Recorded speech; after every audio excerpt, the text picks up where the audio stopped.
Now for global business updates, Rotus Oddiri joins us. Good morning, Rotus. Good morning, Dr. Bati, Ayo, and Rufai, and all our viewers out there, particularly our ever-active YouTube viewers. Have to be really quick, lots to discuss. We'll, of course, begin with oil. Federal Reserve, that hold, and we'll get into it, affecting assets across the planet.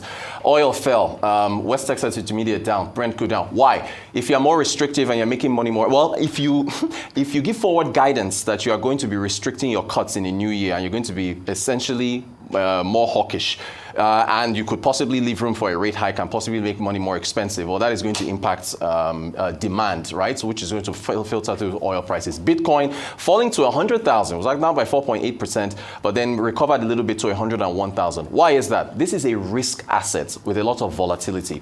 When you are dovish and you unlock liquidity, then traders can become, more risk on. And so that's why Bitcoin, when the Fed is more hawkish, it loses value. When the Fed is dovish, value goes up. Asia stocks, no surprise. Wall Street fell yesterday to levels we've not seen since July, August, earlier this year. Asia markets followed suit, red everywhere. No need to get into the numbers. Again, South Korea leading the way. The Bank of Japan, the Fed was not the only one that made a decision. They held rates 0.25%, 8-1. There was one dissent, as there was in the US, for a rate hike. They cited high uncertainties, particularly the wage negotiations that will be coming, I think, in February or March. I believe Ueda is still speaking at this time. He says we're yet to see what's going to happen with Donald Trump and the issues with tariffs. The yen weakened. You can see CPI, headline CPI, 2.3%. I think that's for October year on year. It is still above the 2% target. We're going to get figures from November, I think, this Friday.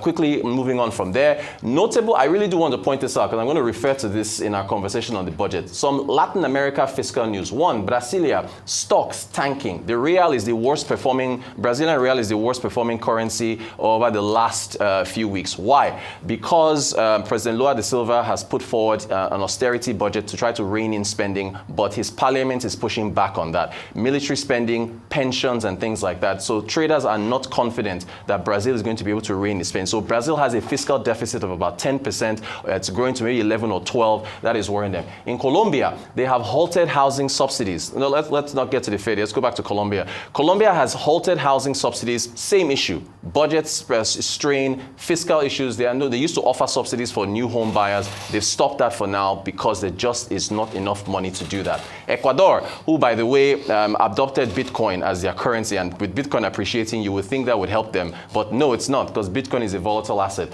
They've agreed a $1.4 billion disbursement from the IMF because Ecuador also has fiscal strains. We get to the United States, the big story. Federal Reserve, yes, they cut rates, but wow, I watched the press conference. What an incredibly hawkish press conference from Jerome Powell.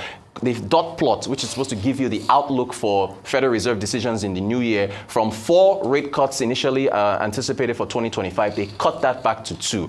What was not said in the room, although a couple of the journalists there asked him, are you worried about the fiscal introductions from Donald Trump that will make inflation go up? Is that the reason why you're pushing back? He said, well, no. We just want to see what the data is. The US dollar spiking, emerging market currencies, expect the Naira to be under pressure over the next few weeks. The Brazilian real, the Japanese yen, even the British pound. By the way, we're getting the decision from the Bank of England later today. Stocks also fell in the United States, as I mentioned. Technology news. I think I heard Dr. Bati already mention this earlier. With respect to TikTok, the U.S. Supreme Court is going to hear oral arguments in the divest or ban case that TikTok has brought against Congress on January the 10th. So we'll hear oral arguments there and see how that goes. And then ChatGPT, OpenAI announced yesterday, it is now accepting phone calls and also WhatsApp chats. Here is a quick demonstration. Thanks, chat. We'll take that in consideration, and maybe we'll be loading a Flintstone house soon. Awesome. So that's ChatGPT on an iPhone from the car. But what if you don't have an iPhone? I recently went home and I found this old phone. Is that like a foldable iPod?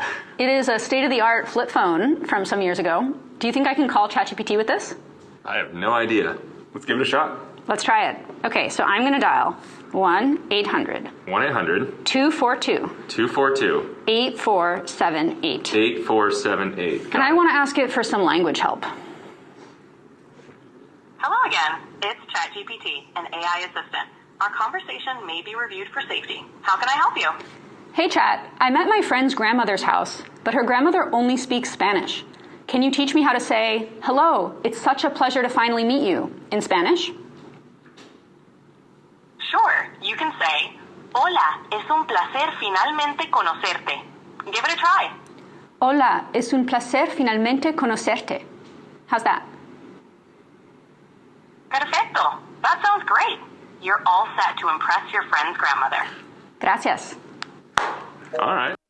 Absolutely next level stuff. So I tried talking with it. I saved the number, and anyway, I encourage parents, everybody wants to do research, save the 1-800 number. You can chat with it. So here's my conversation. I actually asked it. I said, hello ChatGPT. It says you're messaging a ChatGPT and AI assistant by continuing. You agree to our terms and services, so on and so forth. So it asked me, how can I assist you? And I said, can I call you from Nigeria? I tried to call and it didn't go through. It says, while I can't receive phone calls, you can definitely interact with me here through text, no matter where you are in the world, including Nigeria. How can I help you today? So this now flows into our question, our talk with on Nigeria. I said, what can you tell me about Nigeria's 2025 budget in dollar terms compared to 2024? It says, as my knowledge cutoff date is January 2022, I don't have specific details about Nigeria's 2024 or 2025 budget because they were not available at that time. However, I can explain the general process and factors that would influence the 2024 and 2025 budgets and how you might compare them in dollar terms. And I shared that on our WhatsApp group here on Horizon. So it went through a long, detailed explanation of that. So which now takes us, of course, into the budget that President Tinubu did put forward. Now, I did this myself. ChatGPT did not help me. So anyway, the budget, 2025 in trillion, we've talked about this, 47.9.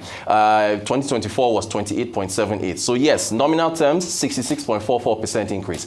The revenue portion, 34.82. Everyone says, oh, it's so big compared to 19.6 from 2024. Yeah, 77.65. Your deficit, 13 trillion, 2024 deficit, 9, a 42% increase in deficit. However, when you take it to the dollar side, and this is what we've been talking about. So the budget in dollar terms using 1,500 is 31.9 billion. If you use 1,006, you're down to 29. Versus 2024, look at 2024 at 750 is $38.3 billion. So it's 16% reduction. The revenue side, $23.2 billion versus 26.1. That's also reduced. The deficit though also comes down as well. I mean, you've talked about this already, so not really much to go into. I guess we can get to our guests. But if you're just looking at the highlights, of course, we've talked about this benchmark $75, oil production 2.06, exchange rate of 1.5, inflation, which really is the topic. How do you get from 34.6 to 15 over 1 year? GDP growth target of 4.6, and then some of the spending. I think I heard Ayo talk about this. Defense and security. This is what the president mentioned yesterday. 4.91 trillion. Infrastructure 4.06. Health 2.48. Education 3.52. So it is important in exchange rate terms to think about that that impact. That's pretty much our update. A couple of things. I think to a large extent, Jerome Powell is not saying it the way it is, but most of those Trump's bullish policies that's definitely going to rise up inflation, he's definitely preparing for them already. Yeah. I mean, and it shows reducing those rate cuts because at some point inflation is going to triple. In fact, the estimates say that it's between I think an 8 to 10 trillion. Wow, that's what it's going to add to the deficit in America. And Kamala Harris' plan is going to add about 4 to 6 trillion. And Trump is going to go all out. He's going to remove all the regulations because he wants a lot more money to the economy. Trump is already telling businesses like, oh, you know what? If you can do it, you bring 100 billion. The other day we were playing the video with Massa where he was saying, bring 100 billion for Massa that doesn't have 100 billion. And say, bring it 200 billion. Yeah. Secondly, when you also look at that, when you also put that to the deal that is going on as regards the court with TikTok. Yeah. I think some funny part of Rufai saying he thinks Trump would do a deal with TikTok. Yeah, right.